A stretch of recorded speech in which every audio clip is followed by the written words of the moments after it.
I'm Bruce Galts, for anybody in the room that doesn't know me. I'm nearly on the way out here next couple of days. I'll be on to some other less green pastures.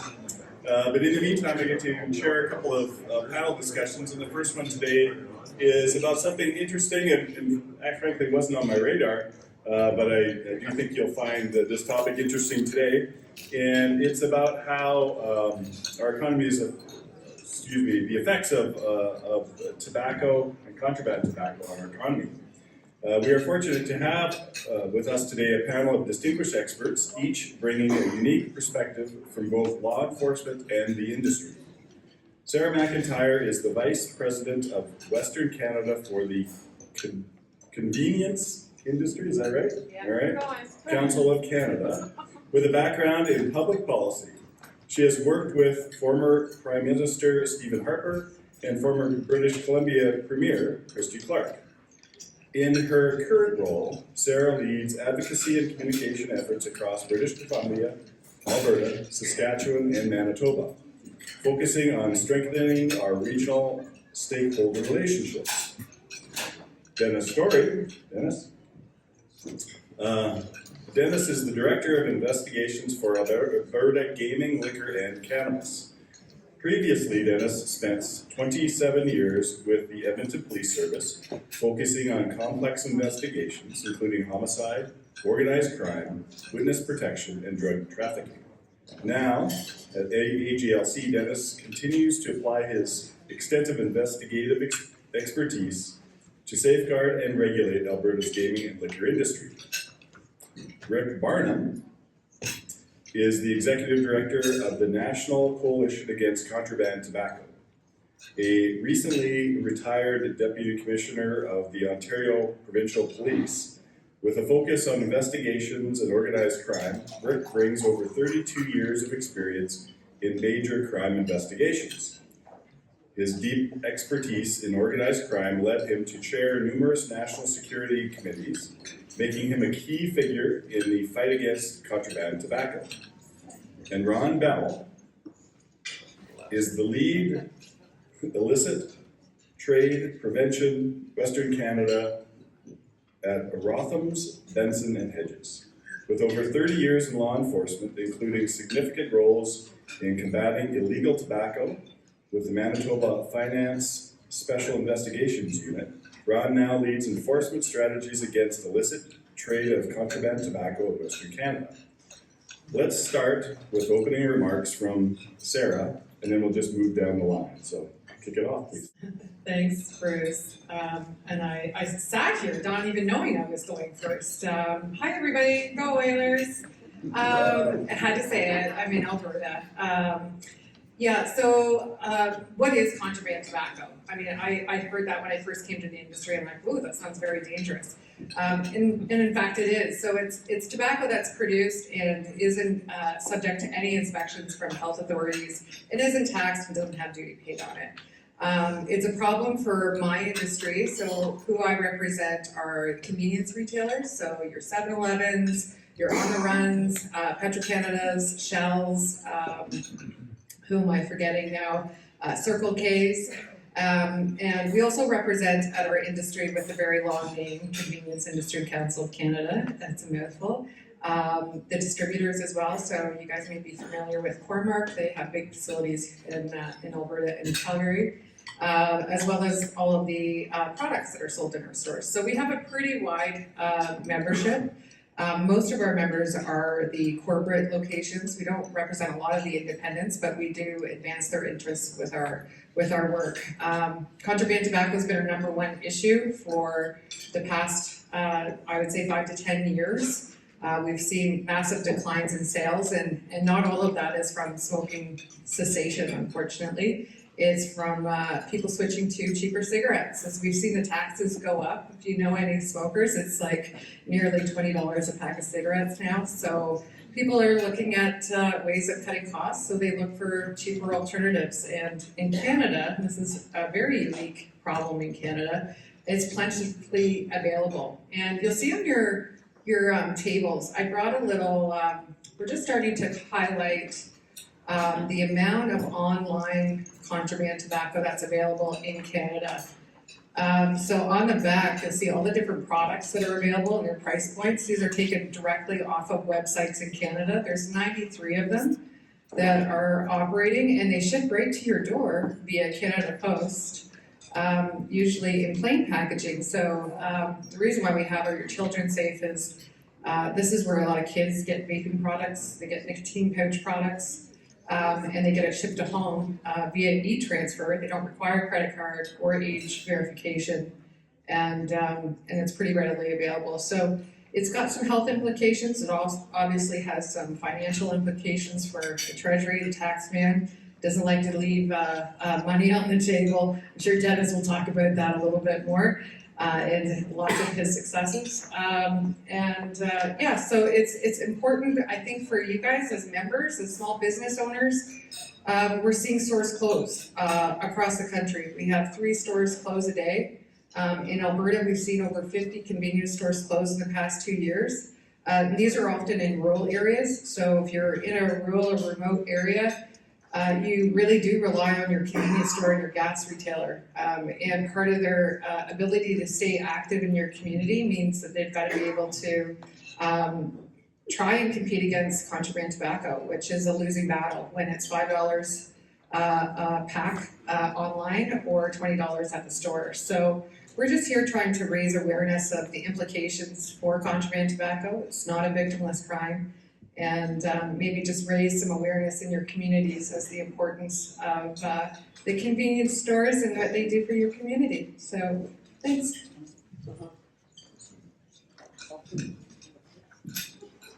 Good afternoon, everybody. My name is Rick Barnum. It's a pleasure to be here. My job now with the National Coalition Against Contraband Tobacco is to travel around the country, meet with governments, meet with police agencies and other interested groups to explain really what contraband tobacco is and what it's doing to our communities. So Sara gave you a great outline as to how that works from her perspective and what contraband tobacco is. And you will hear me as we talk this afternoon. I slip quite often and just refer to it as them. And when I talk about them, I'm talking about organized crime. So from my background investigations for over 20 years on organized crime groups, whenever I talk about contraband tobacco, it's organized crime. So in any of those communities where you live and work, and you know people that are selling contraband tobacco, it may not be the person that's driving the minivan that's selling it out front of the convenience store after it's closed. But I guarantee you, the person that they got it from, where they got it from, is a member of an organized crime group. In fact, in Canada right now, there's over 175 organized crime groups that are dealing contraband tobacco. And the profit margin is phenomenal. I've seen a lot of cocaine seized in my lifetime, and about 110% profit on good cocaine is well done. Contraband tobacco, you can make about 400% profit. So when you see people selling the victimless product of contraband tobacco in your communities, besides the damage that it's doing to good, hardworking folks that have, run these convenience stores for many, many years, think of the damage that those organized crime groups are doing with the money that they're making from contraband tobacco. And also the fact that in Ontario in 2009, when they did a survey, they found that 25% of young people are smoking contraband tobacco because they're not getting carded at convenience stores and nobody's checking on them. Now you can get it online, that number will continue to increase. So if I refer to them, that's what I mean is organized crime groups. Happy to talk about it more as we go. As you heard, I'm Ron Bell. I live in Winnipeg, Manitoba, so I'm a Western boy. I lived in Saskatchewan, grew up in Moose Jaw for a while, and settled in Winnipeg with the police department. I'm going to age myself. 30 years with Winnipeg Police, and then from when I retired, I slid across the street and went to work for the government. First as an investigator, and then as the manager of the Special Investigation Unit. And people always ask, what is the Special Investigation Unit? Well, it's kind of like whatever the government decides is special that day, that's what you're going to investigate.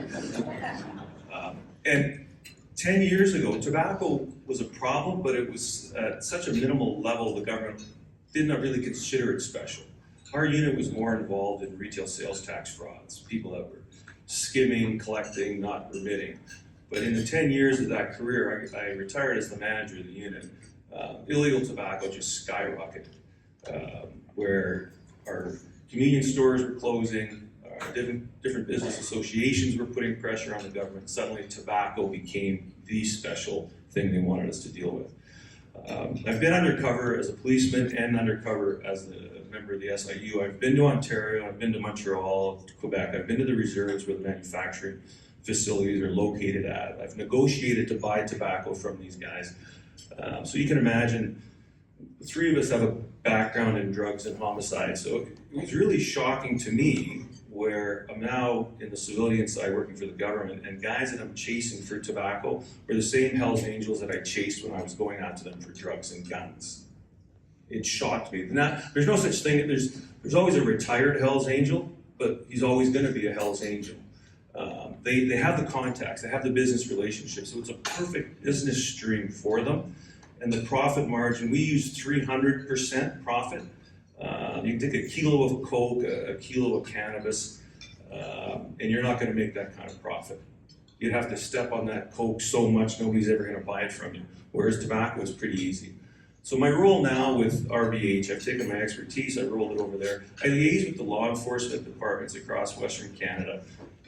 In 2023, from April to December, I spoke to roughly 180 police officers and compliance people across Western Canada. I'm over 200 already this year.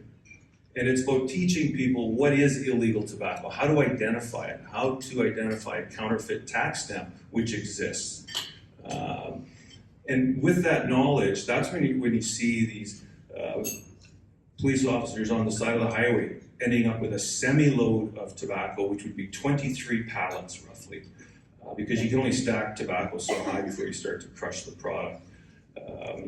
But that knowledge, I always like to refer to an officer out of Brandon Police who I did a presentation to, and 2 months later he pulled over a car that was eastbound from Vancouver. Ontario license plates to a numbered company. The driver was from Calgary, but he says he's coming from Vancouver.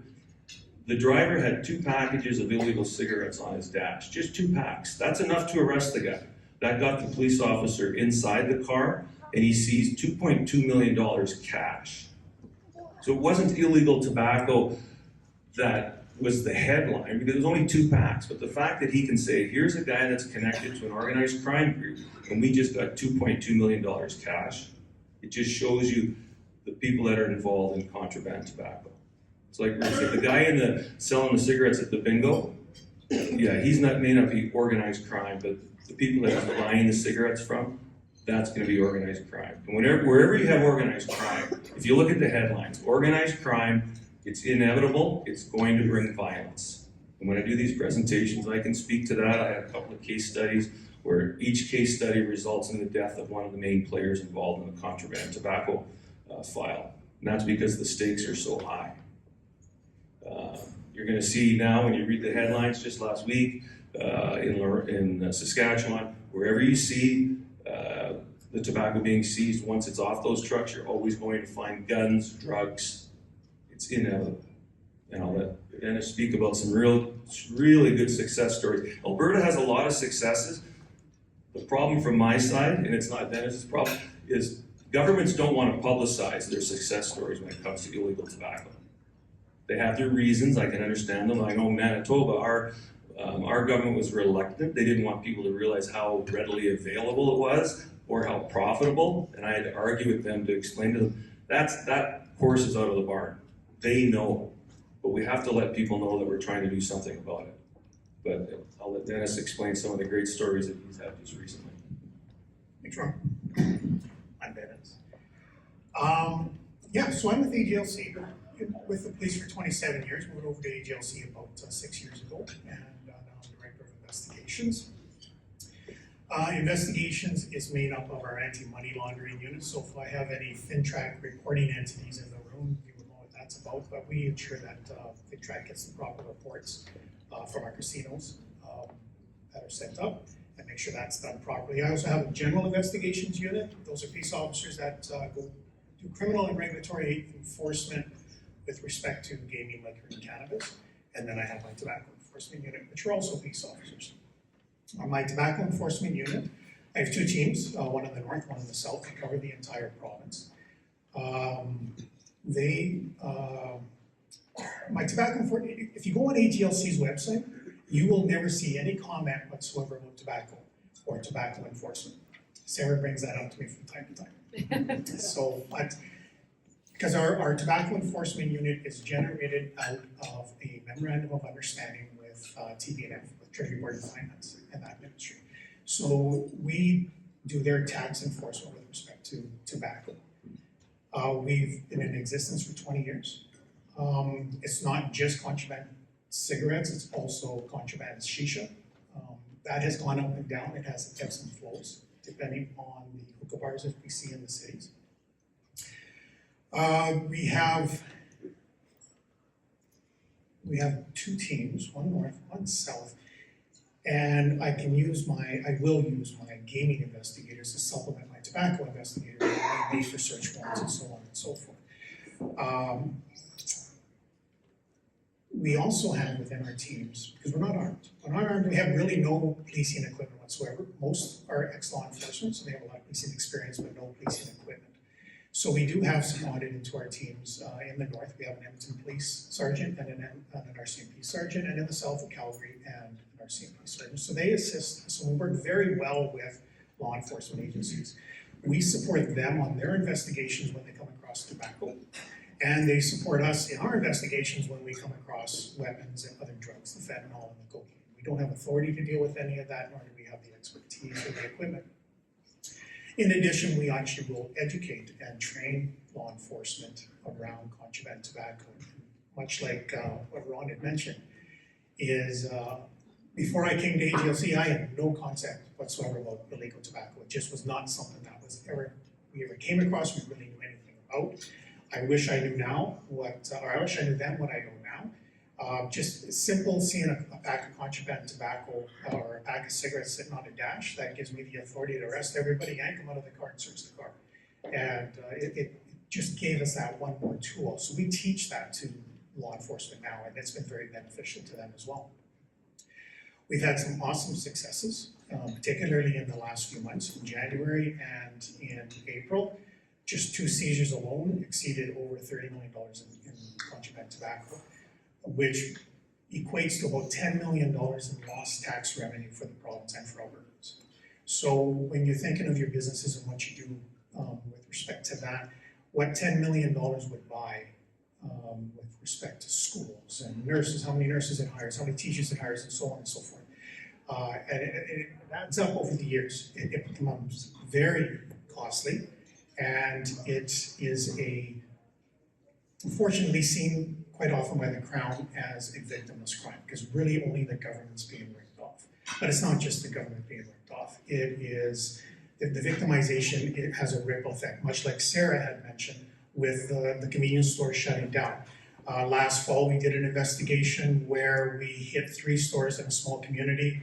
We did the search warrants. The 3rd store that after we hit it there and we arrested the owners, she was very upfront. She says, I know it's illegal, but if I'm gonna stay in business, I gotta do what they're doing. So it has that ripple effect, which really is harmful on a community because it brings disorder to the community and it brings other problems to the community.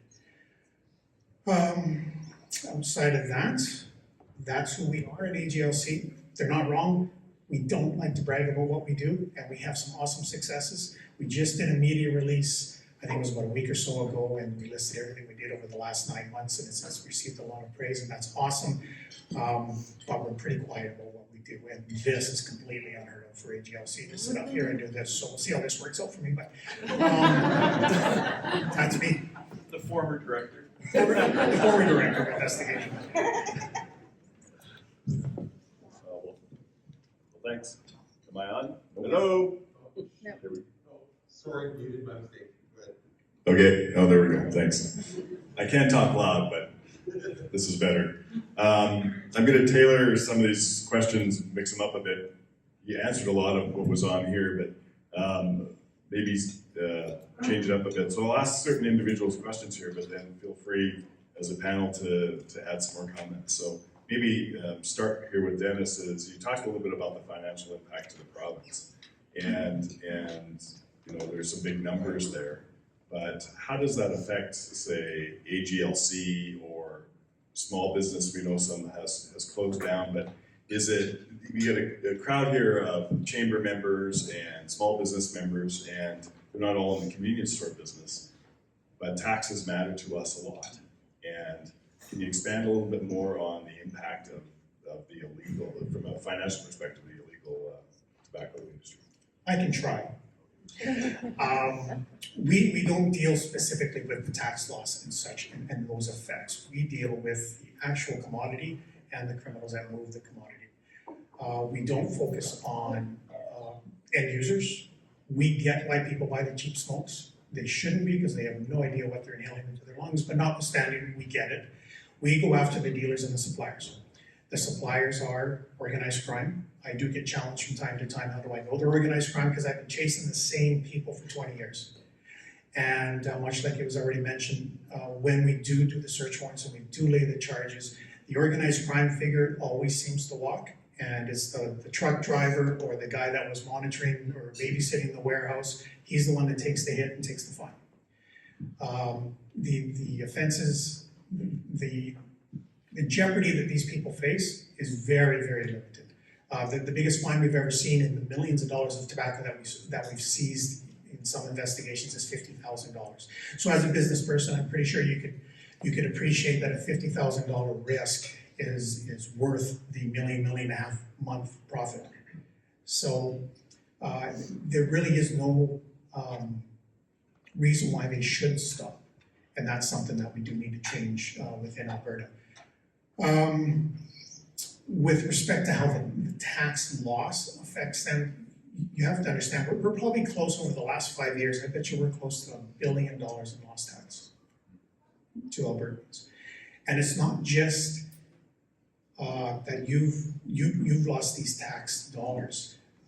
This money has gone into the pockets of organized crime, and they're not buying houses and resorts. They're reinvesting this money into other commodities, guns, fentanyl, cocaine, which are harming your communities as well.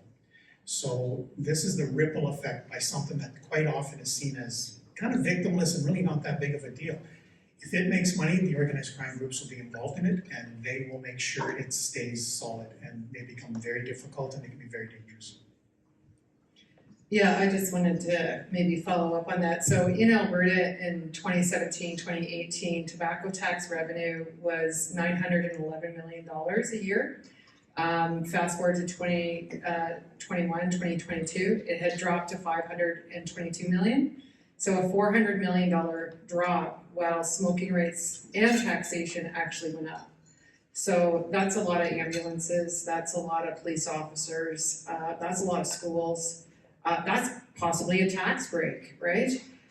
So it's a significant cost to the Treasury, and as Dennis noted, you know, contraband tobacco is 8 times more profitable than cocaine. We've all used different variations of that, but the risk profile is so low. You know, it's if they get caught, if they get fined, if they get convicted. So it's there really is no real carrot or stick, I should say, when it comes to this particular issue, unlike where other drugs, other narcotics have jail time attached to it. Whereas us as a convenience store, we could be fined in Alberta up to $1 million if we sell underage or sell a product that isn't legal tobacco. So, you know, we've been working very closely with the AGLC and kudos to Alberta. I will say this government is listening.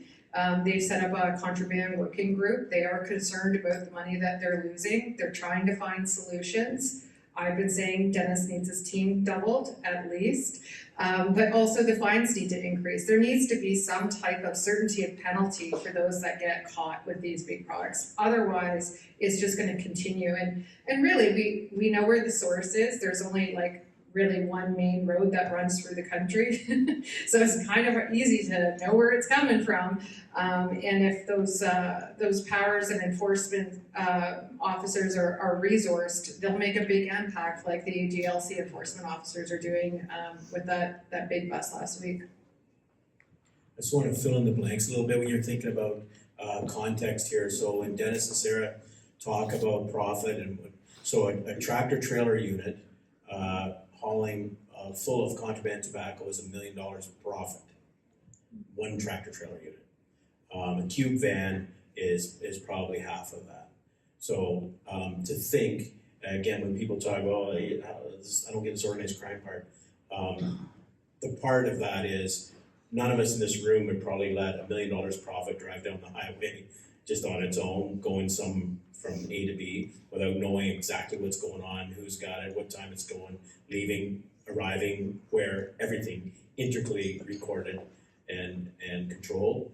And then secondly, I just also wanted to add on the piece of getting it back, like how do you get it back? So I always say when I meet with people, I'll lay this big big mess of stuff on your desk, but it would be nice if you had some sort of solution. And in Quebec, they've been fighting this issue for quite a while, and they have a contraband team there now, 64 police officers that work on contraband tobacco and marijuana that's not legally produced. And in those teams, they return just over $7 per dollar spent. So the government spends $1 on a cop, they're bringing back 7 from their investigations. So their fining system is a way different than exists anywhere in the province. And like Dennis mentioned, a $50,000 fine for a tractor trailer full of contraband, that's $1 million profit. I don't know where you guys buy your lottery tickets, but I'd be in for that one. So, especially if you're not gonna go to jail. So that's kind of scope to the profit. I think in Alberta right now, it's $162 for a carton of cigarettes. You can buy that same carton on the street for $45. So there's the problem in a nutshell and how it's dealt with. I always encourage people I meet with, go after the fines. I've never yet been watching TV or listening to the radio or anything and see an organized crime guy or girl put up their hand and say, we got a hammer on that fine, that was completely unfair. The only reason I did that is because I'm an organized crime figurehead, right? So who's gonna complain? And in our opinion, when our governments do the good work and they make their budgets and they expect that projected revenue to come in so they can do good things with our tax dollars, I'd like to see the people that divert it pay the price 10 times over for taking our money that we're supposed to spend on things that we need and using it for themselves to buy a bigger yacht. I don't know if anybody realizes there's no national program when it comes to tobacco enforcement. Each province is their own entity. Quebec has their model tobacco access, Ontario has theirs. So Ontario, think of the population in Ontario. They got 6 people, like 6 policemen, and they've got another half dozen provincial unarmed investigators dealing with tobacco. And that's the epicenter where majority of it is manufactured and shipped this way. The fines are different, powers are different. So part of my role when I go out now, because of my experience from the government side for 10 years and as an investigator, and then now doing the education part, is I make suggestions, I provide recommendations, maybe there's something that could be done. Like some provinces, it's a $600 fine. Manitoba, while I was there, we changed some of our tax acts. It's a $2,500 fine if you have 25 cartons or less. It's like getting a speeding ticket. So by doing that, we got buy-in from law enforcement across the province, time-wise. They find some guy on the side of the highway, they give him a speeding ticket, and then they give him a ticket for having the illegal tobacco, set fine $2,500.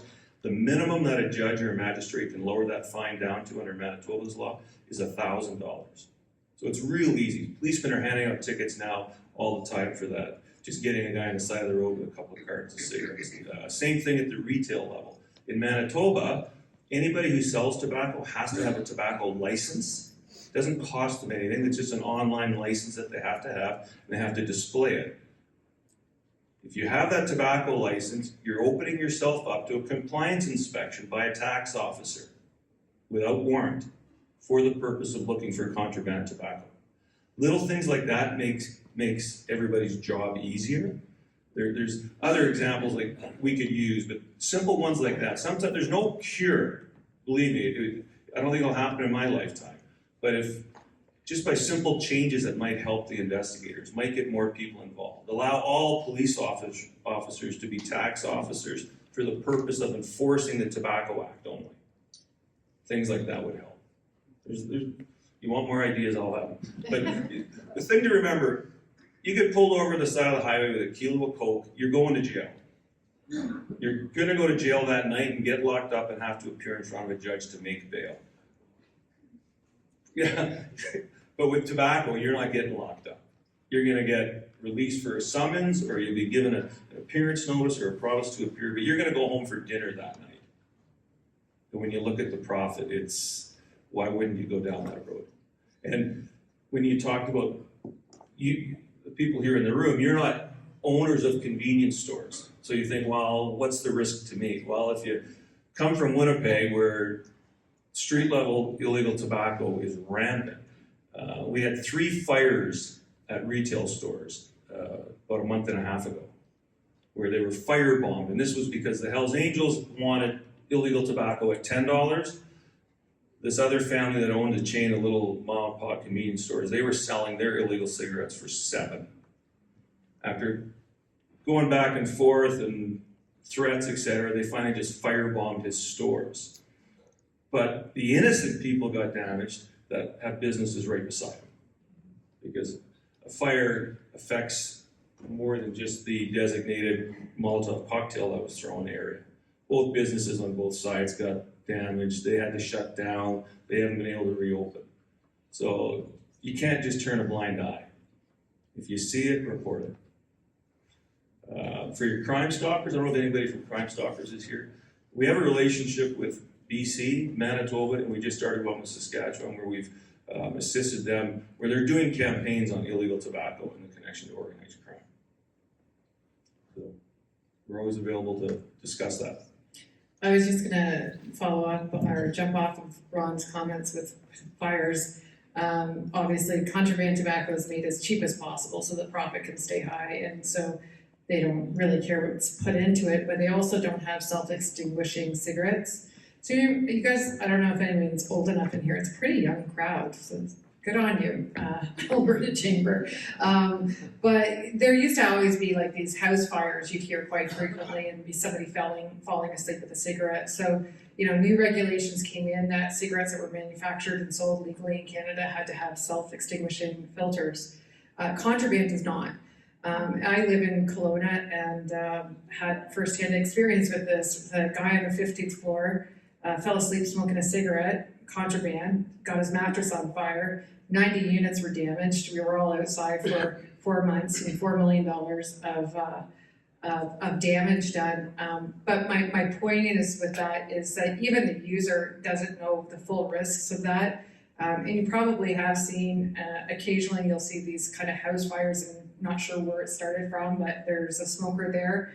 Chances are it's a contraband pack of cigarettes there. And another kind of Kelowna story, was last year this time, there was a big bus in West Kelowna on the same street as an elementary school, like literally 300 meters down the street. Whole bunch of contraband tobacco was seized in there, and of course there was also guns and drugs there as well. So, you think back to the old days where there was those grow-up houses and all the problems they brought to communities. Yeah, contraband's doing the same thing. Let's continue a little bit for the panel on what we've talked about, fines and some other ideas. Are there any other things that would be good initiatives or policy changes at the provincial government level or local government level that this audience might be interested in that could help us? You may not be able to say honestly what you want.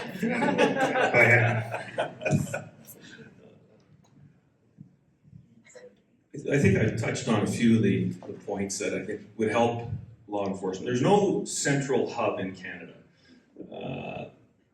It's all based on the relationships you make. Like when I was in Manitoba, I had relationships with the investigators in Alberta. So if we got somebody coming in through Manitoba with a load of cigarettes and there was an Alberta connection, there's a phone call. And I would fill them in, and the same thing happened in Saskatchewan. But there's no duty to report until this year, where Saskatchewan put it in their act. Any tobacco investigation or tobacco seizure has to be reported to their finance department.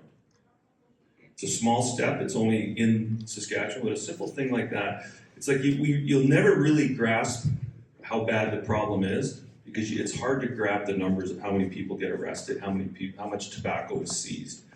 Because I don't have to tell Alberta, they're not obligated to phone Ontario when they arrest a guy who's from Ontario when he was driving the truck with a load of tobacco.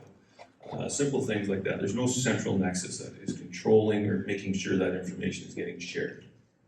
The set fines.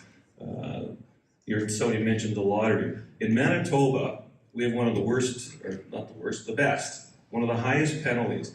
When you get charged for a tobacco offense, the minimum fine is triple the tax that would be on that product. So one carton of cigarettes in Manitoba, it's a $60 provincial tax. So when for every case of cigarettes, it's a $9,000 fine on that individual. So then people will argue, well, the person you arrested is not very well off, and what good does it do for him to get convicted and to owe the government all this money? Manitoba has the theory. Everybody in this room is one ticket away from being a millionaire. And in Manitoba, when you win the lottery and you go to collect your money, I'm sure there's something like this in Alberta too, a couple of things happen. First thing is they run you through the computer and make sure that you don't owe any spousal support or child support. You don't owe any taxes to the government, and you don't owe any fines to the government. If you owe any money in those areas, that's deducted off of your lottery ticket, and then you get what's left. So take the guy that just won the 70 million in Ontario. That's a lot. He wins 70 million. He might owe us 1.2 million for an unpaid tobacco tax fine, but we're going to get that money when he wins the lottery. Has it happened yet? No, but maybe it will. And it'll be headlines when it happens. I guarantee the guy that's got the lucky lottery ticket, instead of getting $1 million, he's only getting 400,000. He'll be kicking and screaming, but we don't care. We got our money that he owes us. Crime doesn't pay, right? The old saying. But little things like that can help. Each province is distinctly different, but I think there are ways to make it easier. Yeah, I just think recognizing it as a problem. So, what can these members do, and how can you kind of like get action on it? Governments and politicians only respond to, what's in front of them. And if they're hearing from community members, what are you doing on contraband tobacco? What are you doing to shut down organized crime?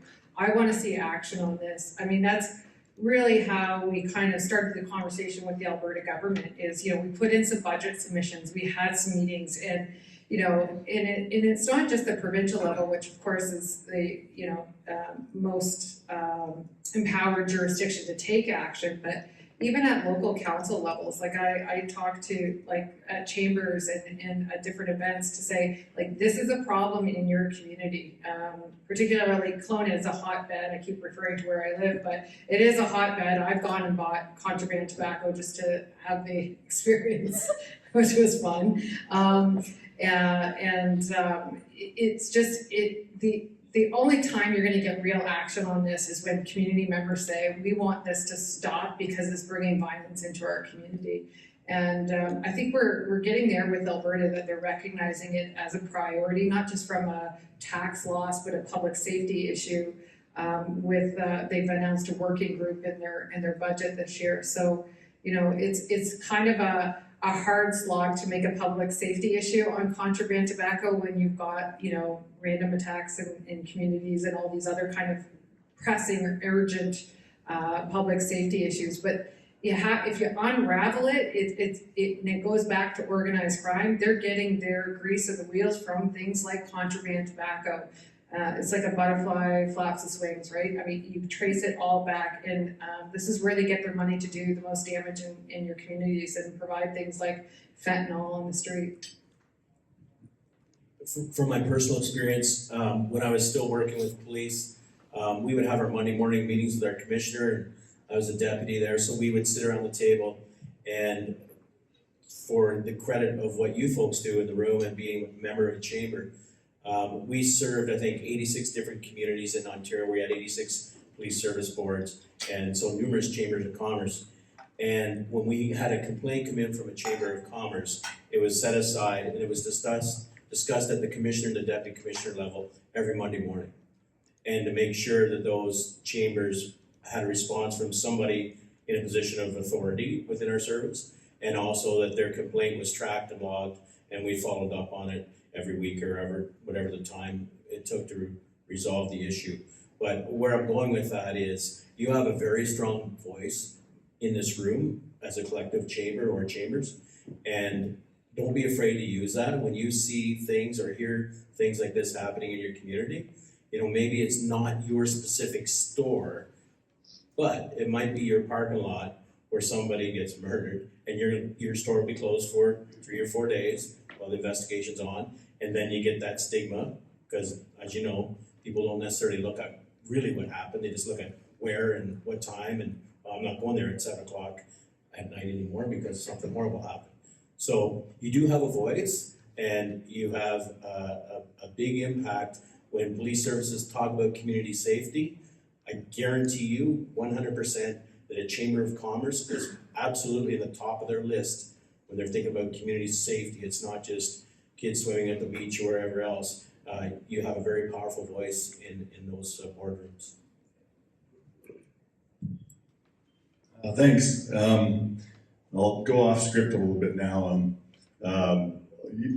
Ultimately, I'm going to ask maybe to describe a little bit better what organized crime is. A few years back, Lethbridge opened an SCS for a while, supervised consumption site. I developed this story that was kind of fun, around the bar about boy, if I was a drug dealer, if I was a crime lord, and I had a strategic planning session, I would create this scenario where my customers didn't die anymore, and we kept them alive, and then we created drug tourism, and then I made sure that the penalties went down so that I didn't lose my distribution, and then I'd make sure that that they couldn't arrest my folks around my supervised consumption site because I It's really British needed that. Columbia.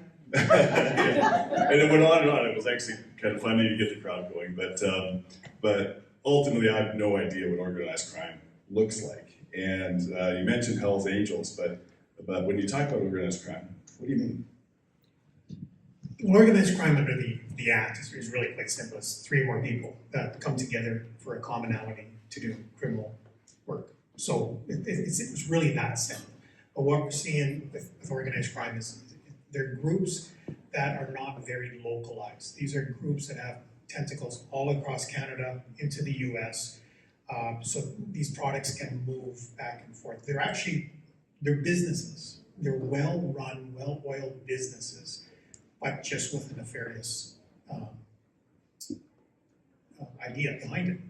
So when the contraband tobacco comes out from Ontario, Quebec to Alberta, and we do pick it off, we never get those Ontarians. We never get those Quebecers.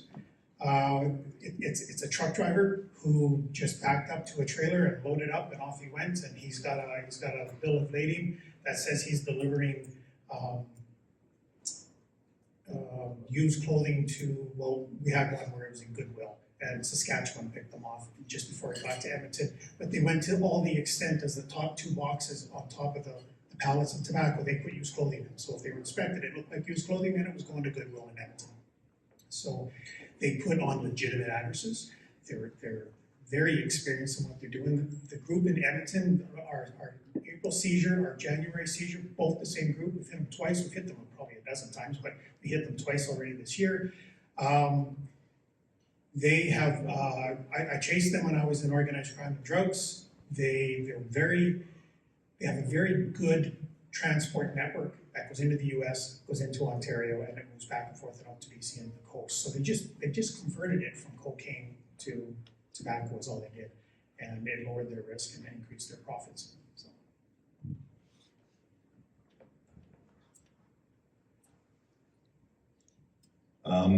I can just keep winging it here, but does anybody have any questions? Do we have mics? Sorry, I threw them off guard in the back there, they weren't ready. So let them run a mic over to you, please. Up in front here.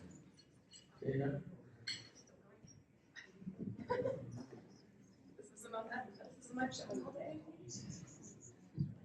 Yeah, I'm a little confused. Are these contraband cigarettes manufactured in Canada, or is there legitimate cigarettes coming across the border and not being, the tax being paid on? So I'm a little confused. We could all answer that one. I think both really. There is tobacco that gets smuggled, legitimate tobacco that gets smuggled across the US border into Canada, not as prevalent as the tobacco that comes out of the First Nations in Quebec and in Ontario, where they do manufacture it right on the reserves. They have factories, they're well set up, they know what they're doing. The cigarettes, if you don't smoke and you see the cigarette pack, you'll actually think it's legitimate. It's very professional looking, it's got good graphics, it's got cellophane wrap on it, but it just doesn't meet the Canadian expectations. So in Canada, you have 3/4 of that package has to be a health warning, and the last quarter has to be like this ugly brown color with very specific type of wording on it. Theirs are kind of very colorful, they look nice, they're very patriotic. Canadian is a very big brand, and if you don't realize it, and I guarantee you, if you walk around your neighborhood tonight when you go home, you will see it. It's everywhere, but you don't realize that that's what you're seeing. And I saw it for years in placing, just didn't realize it. But it's actually both. More is produced in the east, but there are some that come across the border. We would see the odd small amount of cigarettes that would come from China, but it's such a small amount. It's really for the person that's the type of cigarettes or the brand that they prefer. You don't see those cigarettes being sold at the bingo at night, or cases being delivered to a convenience store that wants to sell illegal tobacco. The majority of the cigarettes that get seized across Western Canada come from Ontario or Quebec, and they're manufactured at illegal manufacturing plants at those locations. And just to help confuse you a bit more, I always think it's important to point out that this is not an Indigenous issue. The people that are doing the manufacturing of those cigarettes in their communities are organized crime people living in their communities. So it's always like to make sure that everybody understands this isn't an Indigenous issue. If it was, every Indigenous community in our country would have running water and perfect housing, great schools.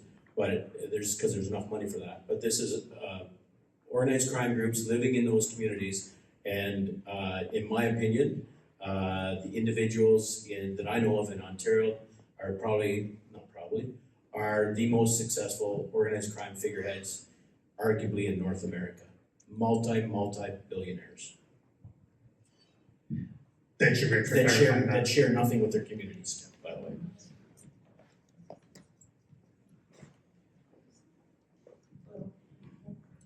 Hello. So I've actually seen some of these cigarettes that say proudly produced on native territory. And I can understand why, if the federal government, the provincial governments have knowledge where these contraband cigarettes are being produced, why are they not shut down? Like, can you help answer that question? Who wants to jump on that one? Where's the grenade? Go, Ron, go. That's a difficult one. There are First Nation rights that kind of cloud the issue, which make it more difficult for law enforcement to actually go onto these First Nation lands to do this type of enforcement.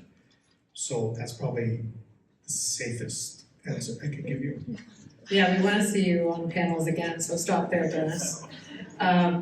Yeah, there's provisions within the Indian Act and the Tobacco Tax Acts that provide an exemption for First Nations to manufacture and sell tobacco for ceremonial purposes, and there's actually a breakout of quota per individual on First Nations reserve, how much they can buy.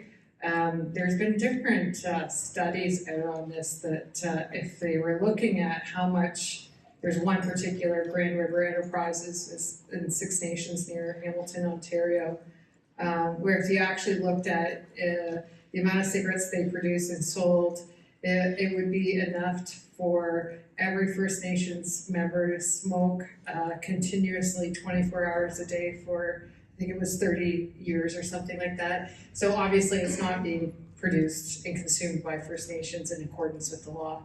So the difficulty is that it's legal production during the day, oftentimes illegal production in the evening. I'll agree with Rick, these are a couple of individuals that are profiting this and really put the rest of their community in fear of saying anything. And the government not doing anything is enabling this. There's a lot of hesitancy of having provincial police forces go onto First Nations manufacturing facilities and it ending up into a political crisis. And so it often then falls onto kind of particular enforcement agencies to focus on investigations in their jurisdictions. I'll just mention a sign that you see at one of the reserves out east, to put it in perspective. Each province, there's a big sign though, as you enter, and it says in bold letters, "Attention all law enforcement, we are not responsible for your well-being past this point." Like, they control the community, the organized crime people, they control the community. It's not like what you're used to seeing in Alberta. So law enforcement do not go onto the community, into those communities unless they're invited. Time for one more question from the audience. We have two. You have the mic, Bill. Take it away. Is it on? Hi. So, the minute you start talking about organized crime, we know that they're very hard to get into the law and the courts and those kind of things. So when you talk about taxes, is there not a way to do it? Like, you keep mentioning taxes, and this is your tax boss. Is there not a way to do it that way, just like tax evasion? Because you're not going to go onto reserves and start arresting people. There's got to be a way around it. So in the last 2 years, we went down a different road. We do charge criminally under the Act, under the criminal code for trafficking in contraband tobacco. And then we've also started charging for fraud over. So oddly enough, you should bring this up. What we're seeing when we make those charges is if you get convicted of the fraud over, you're going to jail. So they plead out to the 121, Crown drops the fraud charge, and then they pay their $20,000 or $10,000 fine, and they're right back to work. However, we got lucky, and it just happened yesterday where we did have a fellow plead out to the fraud charge. Wasn't actually for that much tobacco, but he got 90 days. So it's a start, because where we're running into problems is the Crown doesn't know, there's no history on what kind of sentences these people should be getting. And we have judges who are not really sure, and like what was mentioned earlier, yeah, I can give you a $4 million fine, but why would I do that? So here's a $5,000 fine. There's no reason to make you completely unable to survive moving forward. So that we don't really have a standard yet on what kind of sentences should be out there. So this 90-day one doesn't seem like much, but it's a beginning. We're also now looking at, because we have our CMP in our offices, at charging under excise. And that has a bit of a bigger hit to it as well. And we haven't tested that in the courts yet, but we're giving that a shot. Okay, thanks. We'll end the, oh, we have one more? Okay, one more question. Get in? Okay, great. In history, back in 1990, I was resident of Ontario. Bob Gray and his NDP came into power at that moment in time. He did something to tobacco, which I think resonates today. He took a pack of cigarettes from $3 to $7.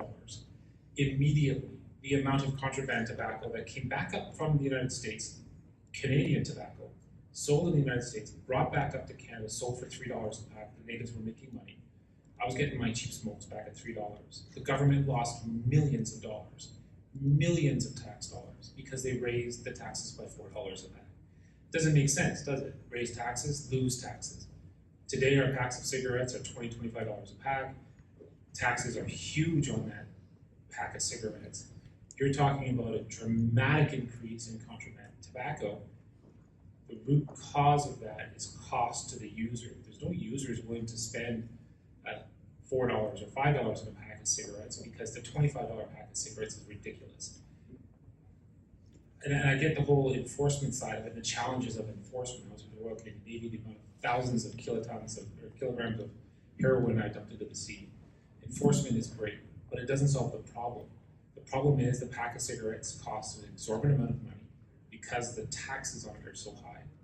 And if we lower the taxes on it, would we not actually gain more tax revenue by lowering the taxes on cigarettes and have more people buy legal and legitimate cigarettes? So I know it's not your guys' purview being enforcement, but there's always a root cause to the crime that's being done, and that seems more realistic.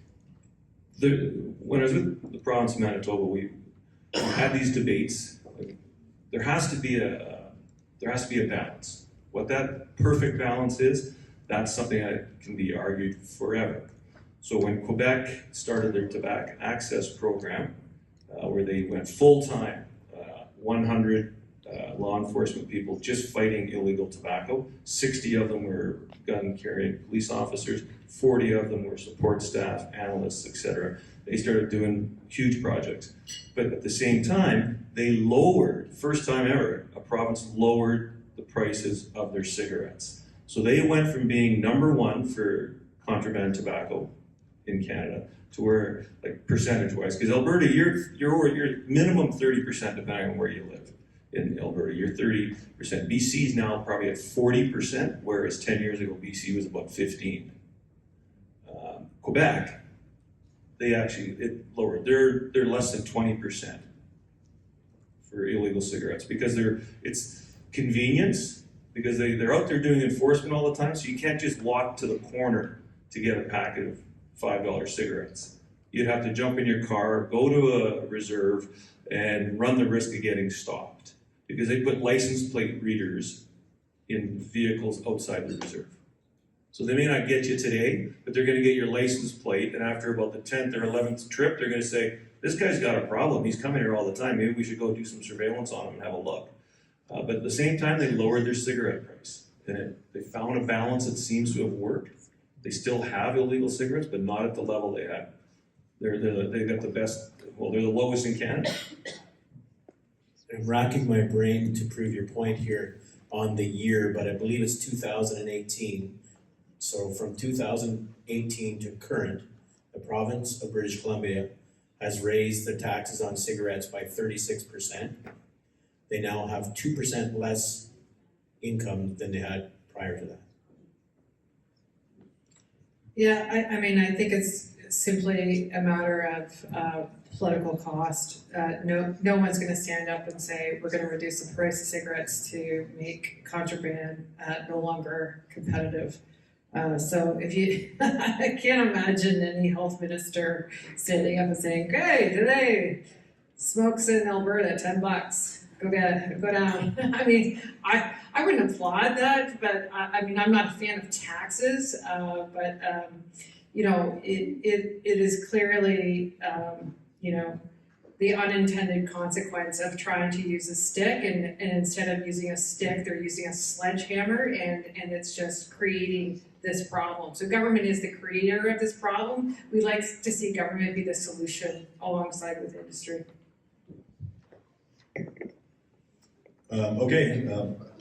That's the end of the questions, and we're just about out of time, but got a couple minutes if you want to make any closing remarks.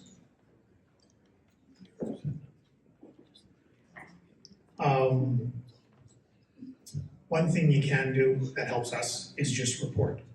So tobacco moves in your neighborhoods where you live. The number of complaints we get because someone has realized that this guy that comes by this house at 2 a.m. with a 5-ton truck and unloads a bunch of pallets, it's actually contraband tobacco. They put it in garages in residential neighborhoods because if we hit one, we don't get all their stash. The big one that we got last April was because we hit their warehouse. We actually managed to get back to their warehouse, but in that warehouse was 60 pallets of contraband tobacco. In the corner of the warehouse was 300 empty pallets. So we missed a lot, but we got a lot. It comes in, it goes out real quick. So just be aware of what's going on and report. 1-800-222-TIPS. Crime Stoppers is your best route. If you send me an email, it's disclosable if I lay a charge. So you're now in the file. But if you go into Crime Stoppers and you tell them that I have a tip for AGLC, it will get to me and we will follow up. I think everything has been said. I just want to thank you for inviting us. Go Jets. Next year. Always Next next year. year. Well, look, he's a Leafs fan. If the panelists, my back was to the door down there, I might admit that partially, but definitely not a Leaf fan. I have a much grimmer future, I'm a Senators fan, but I would just say again, thank you for the opportunity to spread our good news story. Doesn't that make you feel great? There are solutions, and I'm intrigued by what I see in Alberta from some action that we're seeing and starting to see in some whispers from your government. And just in closing, from my perspective, don't forget the voice you have as a chamber and the impact you can have when you put your pen to paper or whatever you choose to do. And thank you for what you do to keep our communities safe and vibrant. So thank you. I don't think I can top that, Rick. It was so eloquent, nicely put. But yeah, I support your convenience store if you can. They're important members of the community. But yeah, thank you for allowing us the time to discuss this issue with you. And yeah, the importance of voice. You don't think your local member of parliament or councillor or will listen, but you know, you own a business, you contribute to the economy, you contribute to the tax coffers of government, your voice matters, so thank you very much.